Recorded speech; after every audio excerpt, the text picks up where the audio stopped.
ଆପଣ ସମସ୍ତଙ୍କୁ ଆମ ୟୁଟ୍ୟୁବ୍ ଚ୍ୟାନେଲ୍ ଆମ ଅଙ୍ଗନବାଡ଼ିରେ ପୁଣି ଥରେ ସ୍ୱାଗତ। ଆଜି ଆମେ ଏହି ଭିଡ଼ିଓରେ ପୋଷଣ ଟ୍ରାକର ଆପ୍ରେ ଯେଉଁ ନୂଆ ଅପଡ଼େଟ୍ ଆସିଛି ସେଥିରେ ବେନିଫିସିଆରୀମାନଙ୍କୁ କିପରି ଭାବରେ ରେଜିଷ୍ଟ୍ରେସନ୍ କରିବା ବା ତା'ର ପ୍ରୋସେସ୍ ଗୁଡ଼ାକ କ'ଣ କ'ଣ ରହିଛି ତାହା ଆଜି ଆମେ ଏହି ଭିଡ଼ିଓରେ ଜାଣିବାକୁ ପାଇପାରିବା। ତ ଚାଲନ୍ତୁ ଡେରି ନକରି ଏହି ଭିଡ଼ିଓଟିକୁ ଆରମ୍ଭ କରିନେବା। ପୋଷଣ ଟ୍ରାକର ଆପ୍ ଓପନ୍ କଲା ପରେ ଏଠାରେ ଅଙ୍ଗନବାଡ଼ି ୱାର୍କର ଉପରେ କ୍ଲିକ୍ କରିନେବା।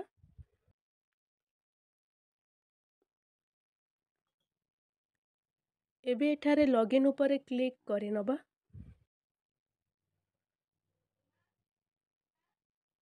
ଏହାପରେ ଏଠାରେ ଆପଣ ଆପଣଙ୍କର ଆଇଡି ଏବଂ ପାସୱାର୍ଡ଼କୁ ଫିଲ୍ କରିକି ଏହି ଆପ୍ଟିକୁ ଓପନ୍ କରିନେବେ। ଚାଲନ୍ତୁ ଆମେ ବି ଏହି ଆପ୍ଟିକୁ ଓପନ୍ କରିନେବା।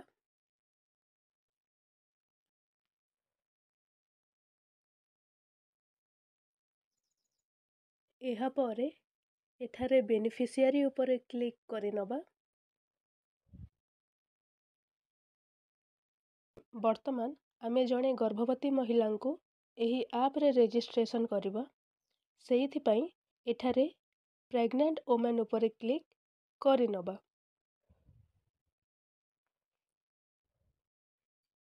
ଏହାପରେ ଏଠାରେ ଅଛି ନ୍ୟୁ ରେଜିଷ୍ଟ୍ରେସନ୍।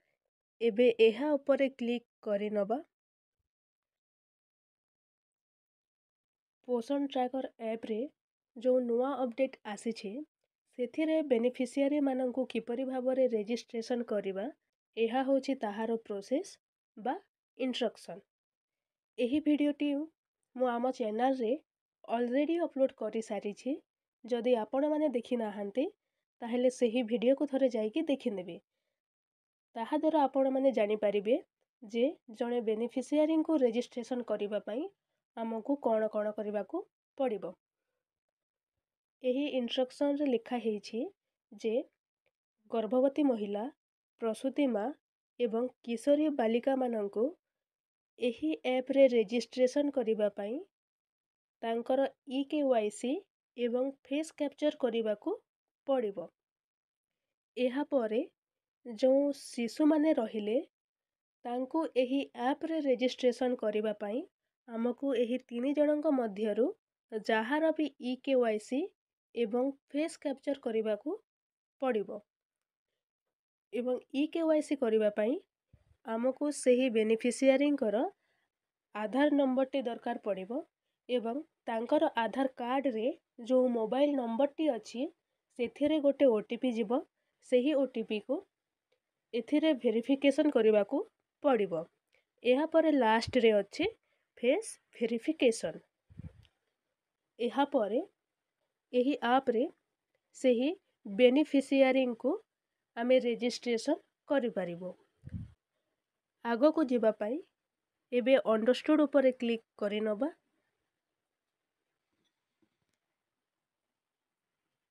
ଏବେ ଏଠାରେ ସେହି ବେନିଫିସିଆରୀଙ୍କର ଆଧାର ନମ୍ବର ଏବଂ ମୋବାଇଲ୍ ନମ୍ବରଟିକୁ ଏଠାରେ ଫିଲ୍ କରି ଏଠାରେ ଅଛି ପ୍ରୋସିଡ୍, ଏହା ଉପରେ କ୍ଲିକ୍ କରିନେବା।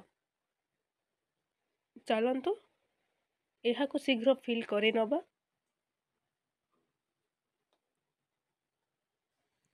ଏହାପରେ ଆପଣ ଏହିପରି କିଛି ଇଣ୍ଟରଫେସ୍ ଦେଖିବାକୁ ପାଇପାରିବେ। ଏବେ ରିକ୍ୱେଷ୍ଟ OTP ଉପରେ କ୍ଲିକ୍ କରିନେବା, ଯାହାଦ୍ୱାରା ସେହି ବେନିଫିସିଆରୀଙ୍କର ଯେଉଁ ମୋବାଇଲ୍ ନମ୍ବର ଆମେ ଦେଇଛୁ ସେଥିରେ ଗୋଟେ OTP ଯିବ ଏବଂ ସେହି OTPକୁ ଏଥିରେ ଭେରିଫିକେସନ୍ କରିବାକୁ ପଡ଼ିବ। ଚାଲନ୍ତୁ ଶୀଘ୍ର ଏହି OTPକୁ ଭେରିଫାଏ କରିନେବା।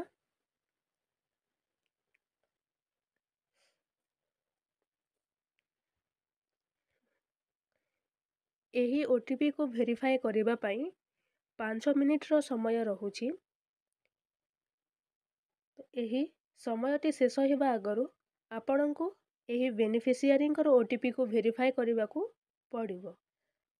OTPକୁ ଫିଲ୍ କରି ସାରିଲା ପରେ ଏଠାରେ ଅଛି ଭେରିଫାଏ, ଏହା ଉପରେ କ୍ଲିକ୍ କରିନେବା।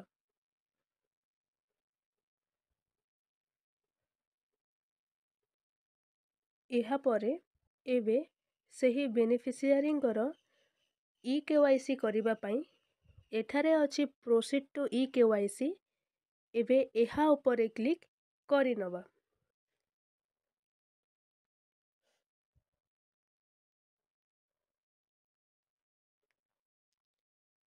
ଏବେ ଏଠାରେ ଆମେ ଏହି ବେନିଫିସିଆରୀଙ୍କର ଆଧାର ନମ୍ବରଟିକୁ ଫିଲ୍ କରିନେବା ଏବଂ ଏହି କ୍ୟାପ୍ଚାଟିକୁ ଏଠାରେ ଲେଖିନେବା। ଏହାପରେ ଏଠାରେ ଅଛି ନେକ୍ସଟ, ଏହା ଉପରେ କ୍ଲିକ୍ କରିନେବା।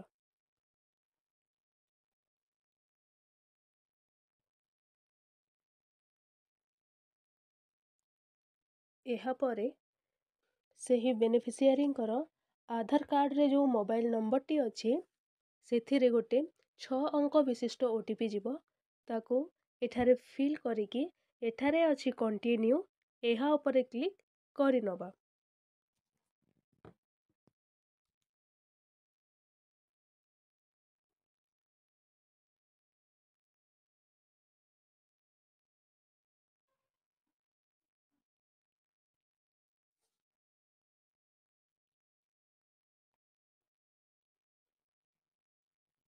ଏହାପରେ ଏଠାରେ କଣ୍ଟିନ୍ୟୁ ଉପରେ କ୍ଲିକ୍ କରିନେବା।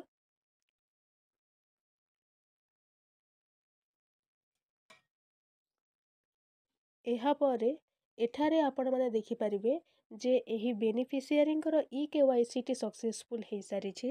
ଏବେ ତାଙ୍କର ଫେସ୍ ଭେରିଫିକେସନ୍ କରିବା ପାଇଁ ଏଠାରେ ଅଛି ପ୍ରୋସିଡ୍ ଟୁ ଫେସ୍ କ୍ୟାପଚର୍। ଏବେ ଏହା ଉପରେ କ୍ଲିକ୍ କରିନେବା।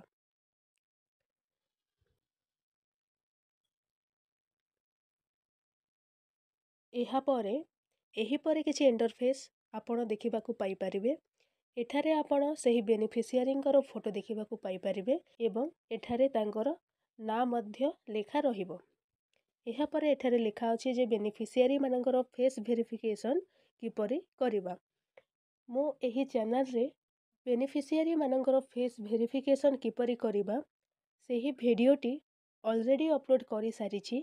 ଯଦି ଆପଣମାନେ ଦେଖିନାହାନ୍ତି ତାହେଲେ ସେହି ଭିଡ଼ିଓଟିକୁ ଯାଇକି ଦେଖିନେବେ। ଯଦି ଆପଣମାନେ ଚାହିଁବେ ତାହେଲେ ଏହି ଭିଡ଼ିଓର ଡେସ୍କ୍ରିପସନ୍ ବକ୍ସରେ ମଧ୍ୟ ମୁଁ ସେହି ଭିଡ଼ିଓର ଲିଙ୍କ ଦେଇଦେବି, ଆପଣ ଯାଇକି ଥରେ ଦେଖିନେବେ। ଏହାପରେ ଏଠାରେ ଅଛି କ୍ୟାପଚର୍ ଫଟୋ। ଏବେ ଏହା ଉପରେ କ୍ଲିକ୍ କରିନେବା।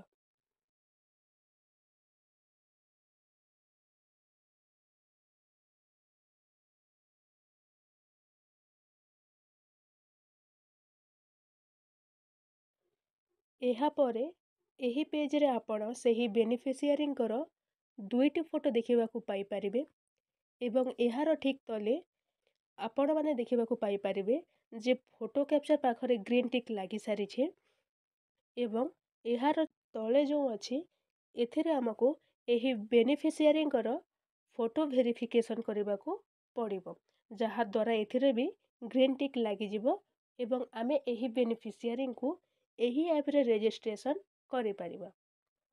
ସେଇଥିପାଇଁ ଏଠାରେ ଅଛି ଭେରିଫାଏ ଫଟୋ, ଏହା ଉପରେ କ୍ଲିକ୍ କରିନେବା। ଏଠାରେ ଆପଣମାନେ ଦେଖିବାକୁ ପାଇପାରିବେ ଯେ ଏହି ବେନିଫିସିଆରୀଙ୍କର ଫେସ୍ ଭେରିଫିକେସନ୍ଟି ସକ୍ସେସଫୁଲ୍ ହୋଇସାରିଛି। ଏବେ ଆମେ ଏହି ବେନିଫିସିଆରୀଙ୍କୁ ଏହି ଆପ୍ରେ ରେଜିଷ୍ଟ୍ରେସନ୍ କରିବା ପାଇଁ ଏଠାରେ ଅଛି କଣ୍ଟିନ୍ୟୁ ରେଜିଷ୍ଟ୍ରେସନ୍। ଏବେ ଏହା ଉପରେ କ୍ଲିକ୍ କରିନେବା।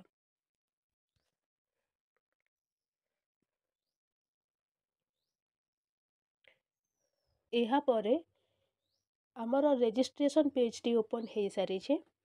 ଏହି ପେଜ୍ର ଉପରେ ଆପଣମାନେ ଦେଖିବାକୁ ପାଇପାରିବେ ଯେ ଏହି ବେନିଫିସିଆରୀଙ୍କର ଆଇଡ଼ିଟି କ୍ରିଏଟ୍ ହୋଇସାରିଛି ଏବଂ ଏଠାରେ ତାଙ୍କର ମୋବାଇଲ ନମ୍ବର ମଧ୍ୟ ଦେଖିବାକୁ ପାଇପାରିବେ।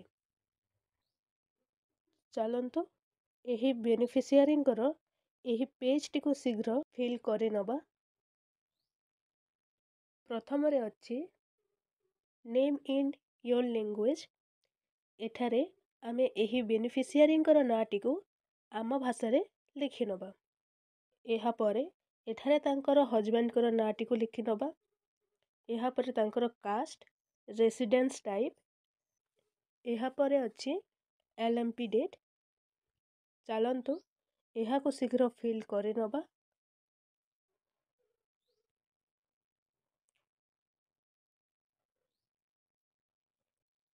यहाँ पर यार सेकेंड पेज टी को मध्य चलतु फिल करनबा। एठारे तांकर LMP डेट टी आमे फिल कर सारिछु।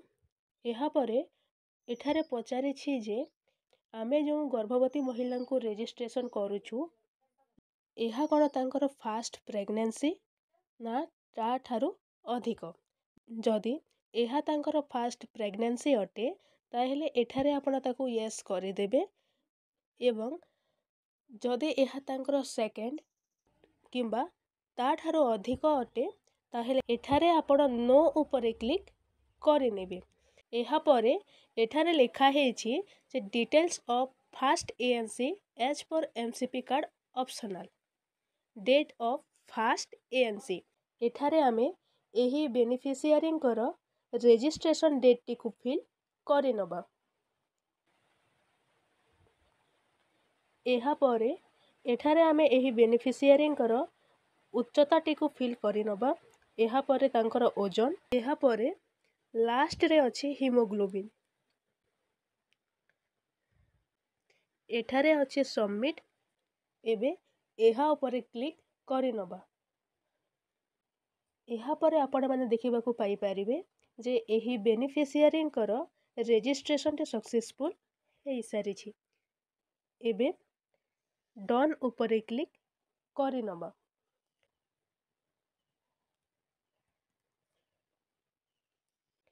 यह थिला आजिर वीडियो। आशा करुछि एही वीडियोटी आपण माननकु पसंद आसीथिबो। धन्यवाद।